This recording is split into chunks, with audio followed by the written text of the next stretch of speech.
welcome back to my channel. Kembali lagi bersama aku Vini Alfionita. Di video kali ini aku akan share soal dan materi tentang TWK ya teman-teman pada tema integritas. Nah, kalau teman-teman belum nonton pada tema-tema yang sebelumnya, kalian bisa cek di playlist aku namanya Study With Me ya. Di situ ada banyak soal-soal tentang tes CPNS atau tes psikotes lainnya. Dan kalau misalnya teman-teman mau dibuatkan soal apa, kalian bisa request di bawah. Oke teman-teman, tanpa berlama-lama langsung saja nih kita masuk ke materinya. Jangan lupa dukung channel aku ya dengan cara subscribe. Terima kasih. Integritas. Kata integritas berasal dari bahasa Latin, yakni dari kata integer yang berarti lengkap dan utuh. Jika diartikan dari asal katanya, maka integritas adalah sebagai suatu usaha yang utuh dan lengkap yang dilandasi dengan kejujuran, kualitas, serta konsistensi karakter seseorang ya teman-teman. Integritas merupakan mutu, sifat atau keadaan yang menunjukkan kesatuan yang utuh sehingga memiliki potensi dan kemampuan yang memancarkan kewibawaan. Pengertian lain dari integritas adalah konsep yang menunjukkan konsistensi atau keteguhan perbuatan dengan nilai-nilai dan prinsip. Pada etika integritas bisa diartikan sebagai kebenaran dan kejujuran perbuatan yang dilakukan oleh seseorang. Oke, next. Di sini kita akan masuk ke dimensi integritas ya teman-teman. Dimensi utamanya ada 3. Yang pertama adalah dimensi kejujuran. Hal ini menunjukkan nilai dasar berupa kejujuran yang terdiri dari aspek empati, tidak mudah menuduh orang lain bersalah dan rendah hati. Dimensi yang kedua adalah dimensi konsistensi, yang menunjukkan konsistensi dalam perbuatan sesuai apa yang dipikirkannya dan dikatakannya. Dimensi yang ketiga adalah keberanian. Hal ini menunjukkan keberanian untuk menyampaikan kebenaran secara terbuka dengan penuh percaya diri. Next, kita masuk manfaat dari integritas ya teman-teman. Adapun manfaat-manfaat pada integritas yaitu yang pertama, manfaat secara fisik. Diri kita akan merasa fit, sehat, dan bugar, dan kita setiap saat merasa siap untuk melaksanakan kegiatan atau pekerjaan sehari-hari. Yang kedua, manfaat secara intelektual. Dengan mental dan pengetahuan, kita bisa memaksimalkan kemampuan otak kita. Yang ketiga, manfaat secara emosional. Diri kita menjadi lebih penuh motivasi, sadar diri, empati, simpati, solidaritas tinggi, dan juga penuh kehangatan emosional dalam berinteraksi kerja serta menyesuaikan diri terhadap situasi apapun. Yang keempat, manfaat secara spiritual. Membuat diri seseorang menjadi lebih bijaksana dalam menilai segala sesuatu, termasuk pengalaman-pengalaman hidup, baik yang menyenangkan atau tidak membuat senang seperti keberhasilan, kegagalan, dan penderitaan. Yang kelima, manfaat secara sosial. Di sini kita akan mampu membuat berkembang suatu hubungan baik satu sama lainnya dalam lingkungan masyarakat. Bisa bekerja sama untuk menyelesaikan tugas atau kegiatan yang menuntut kekompakan dan kerjasama yang baik ya teman-teman. Dan manfaat secara sosial ini mempunyai kepekaan hati dan perasaan untuk selalu memberi tempat untuk orang lain di dalam hati kita. Next, kita masuk ke tujuan dan ciri-ciri integritas ya teman-teman. Yang pertama tujuannya dulu. Ada 4 tujuan integritas. Yang pertama adalah integritas menjadikan manusia bisa memimpin dan dipimpin. Yang kedua, integritas bisa melahirkan prestasi. Yang ketiga, integritas membuat lahirnya kepercayaan. Dan yang terakhir, integritas merupakan salah satu kunci untuk meraih keberhasilan atau kesuksesan. Dan berikut adalah ciri-ciri integritas. Yang pertama adalah orang yang memiliki integritas bertindak transparan dan konsisten. Yang kedua, orang yang berintegritas memiliki sikap jujur dan bisa dipercaya. Yang ketiga, orang yang memiliki integritas bertanggung jawab atas hasil kerja. Yang keempat, orang berintegritas menjaga martabat dan tidak melakukan hal tercela. Dan yang kelima, orang berintegritas memiliki sikap objektif. Jadi ada 4 tujuan integritas dan juga 5 ciri-ciri integritas ya teman-teman. Next slide, setelah kita tahu nih tujuan, ciri-ciri, dimensi, dan juga pengertiannya, kita masuk ke contoh integritasnya teman-teman. Apa sih contoh integritas? Nah, contoh kasus yang bertentangan dengan sikap integritas adalah korupsi. Sistem Integritas Nasional atau SIN adalah sistem yang berlaku secara nasional dalam rangka pemberantasan korupsi secara terintegrasi yang melibatkan semua pilar penting bangsa. Jadi salah satu contoh integritas adalah korupsi ya teman-teman. Adapun 9 nilai anti korupsi, yang pertama adalah jujur. Jujur yang dimaksud adalah lurus hati, tidak berbohong dan curang. Yang kedua adalah peduli, mengindahkan, memperhatikan, atau menghiraukan orang lain. Yang ketiga adalah nilai mandiri, tidak bergantung pada orang lain. Yang keempat, disiplin, taat terhadap peraturan, baik yang tertulis maupun tidak tertulis. Yang kelima adalah tanggung jawab, siap untuk menanggung akibat dari perbuatan yang dilakukan. Yang keenam adalah kerja keras, gigih dan fokus dalam melakukan sesuatu, tidak asal-asalan. Yang ketujuh, sederhana, bersahaja, tidak berlebih-lebihan. Yang ke-8 adalah berani, mantap hati dan percaya diri, tidak menghadapi masalah. Dan nilai yang terakhir adalah adil, berlaku sepatutnya dan tidak sewenang-wenang. Jadi inilah dia 9 nilai anti korupsi ya teman-teman. Oke, next slide. Di sini aku akan jelasin kesimpulan integritas dari semuanya ya. Nah, berdasarkan Kamus Besar Bahasa Indonesia, integritas adalah mutu, sifat atau keadaan yang menunjukkan kesatuan yang utuh sehingga memiliki potensi dan kemampuan yang memancarkan kewibawaan atau kejujuran. Integritas itu juga adalah wujud keutuhan prinsip moral dan etika bangsa dalam kehidupan bernegara. Integritas menunjukkan konsisten antara ucapan dan perbuatan dalam kehidupan sehari-hari. Orang yang memiliki integritas biasanya berpikir terlebih dahulu sebelum berbicara, sehingga perilaku dan tindakannya sesuai dengan apa yang diucapkan. Salah satu contoh berintegritas adalah berpikir positif.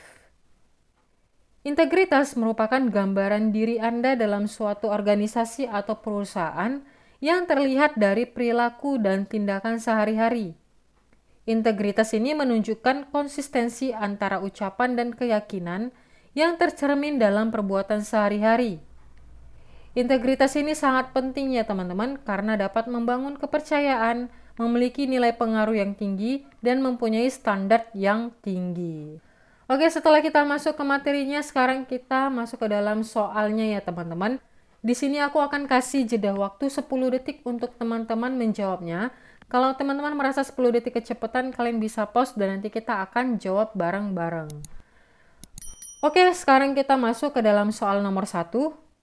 Dalam menjalankan tugasnya dalam pemerintahan, setiap pegawai wajib berpikir, berkata, berperilaku, dan bertindak dengan baik dan benar, serta mengikuti kode etik dan kode perilaku integritas berikut ini, kecuali A. Tidak menunjukkan gaya hidup hedonisme di depan sesama pegawai, B. Tidak dengan sengaja bersikap, berkata, dan berperilaku yang tidak sesuai dengan identitas seksual yang bersangkutan, C. Senantiasa bijak dalam penggunaan media sosial, D. Tidak memasuki tempat yang dipandang tidak pantas secara etika dan moral yang berlaku di masyarakat, E. Menyelesaikan tugas secara bertanggung jawab hingga tuntas. Kita mulai.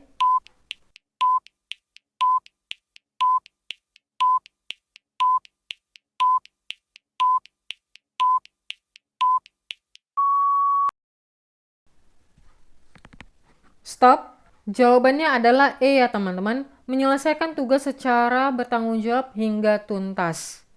Jadi dalam menjalankan tugasnya dalam pemerintahan, setiap pegawai wajib berpikir, berkata, berperilaku, dan bertindak dengan baik dan benar, dan mengikuti kode etik dan prinsip-prinsip moral berikut ini.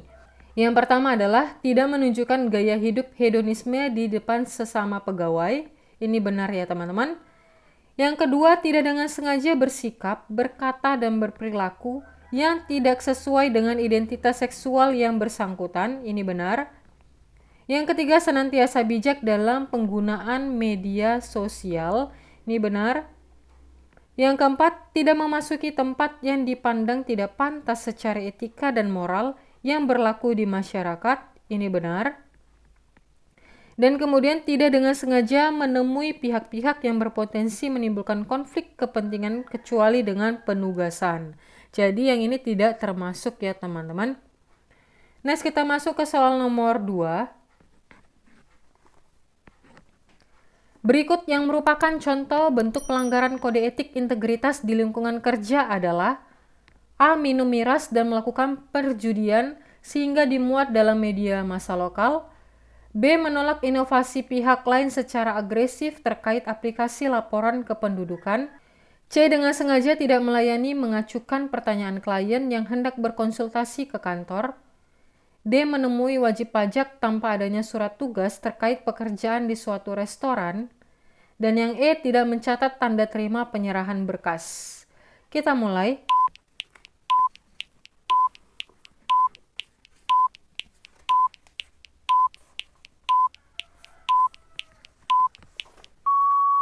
Stop. Jawabannya yang D ya teman-teman. Berikut merupakan contoh bentuk pelanggaran kode etik integritas di lingkungan kerja. Yang pertama adalah minum miras dan melakukan perjudian di tempat perjudian sehingga dimuat dalam media massa lokal. Ini termasuk pelanggaran disiplin integritas ya teman-teman. Untuk yang B, menolak inovasi pihak lain secara agresif terkait laporan kependudukan. Ini termasuk dalam pelanggaran kode etik kesempurnaannya teman-teman.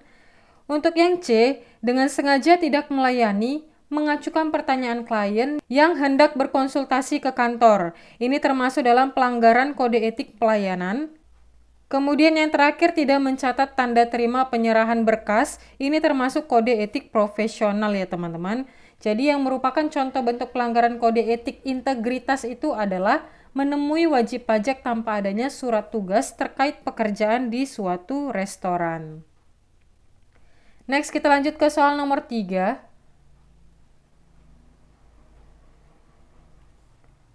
Korupsi terjadi ketika tidak ada nilai-nilai anti korupsi yang kuat ditanamkan dalam diri. Melalui pembiasaan dan pengembangan nilai-nilai anti korupsi, diharapkan memiliki kendali diri terhadap pengaruh buruk lingkungan. Salah satunya melalui aspek sikap yang terdiri dari A. Adil, berani, dan peduli. B. Kerja keras, mandiri, dan sederhana. C. Jujur, disiplin, dan tanggung jawab. D. Transparan, akuntabel, dan profesional. E. Terbuka, jujur, dan kritis. Kita mulai.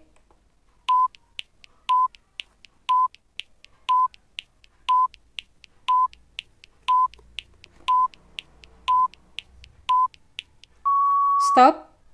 Jawabannya adalah A ya teman-teman, adil, berani, dan juga peduli. Jadi yang ditanya di sini adalah salah satu melalui aspek sikap dalam integritas, yaitu terdiri dari adil, berani, dan peduli ya teman-teman. Untuk yang jujur, disiplin, dan tanggung jawab, itu termasuk dalam aspek inti ya teman-teman. Sedangkan kerja keras, mandiri, dan sederhana ini termasuk dalam aspek etos kerja. Jadi ada 3 aspek dalam integritas ya teman-teman, yaitu aspek inti, aspek sikap, dan aspek etos kerja. Next, kita lanjut ke soal nomor 4.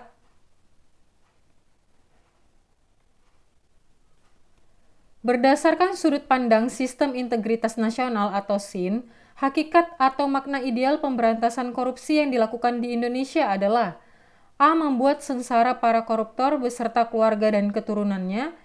B. Menghukum para koruptor dengan hukuman yang paling lama dan kalau bisa sampai dihukum mati.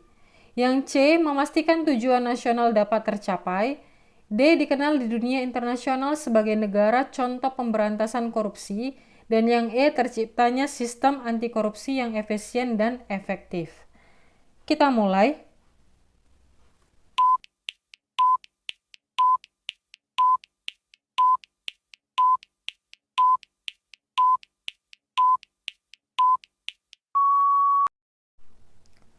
Stop. Jawabannya adalah C ya teman-teman. memastikan tujuan nasional dapat tercapai. Jadi berdasarkan sudut pandang sistem integritas nasional, hakikat atau makna ideal pemberantasan korupsi yang dilakukan di Indonesia adalah memastikan tujuan nasional itu dapat tercapai. Nah, kita lanjut ke soal nomor terakhir, soal nomor 5.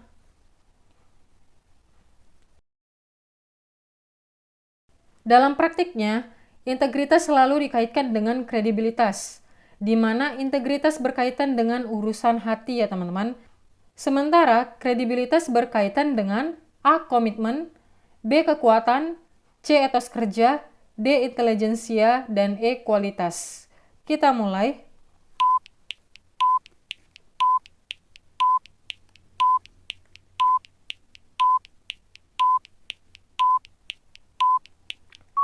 Stop.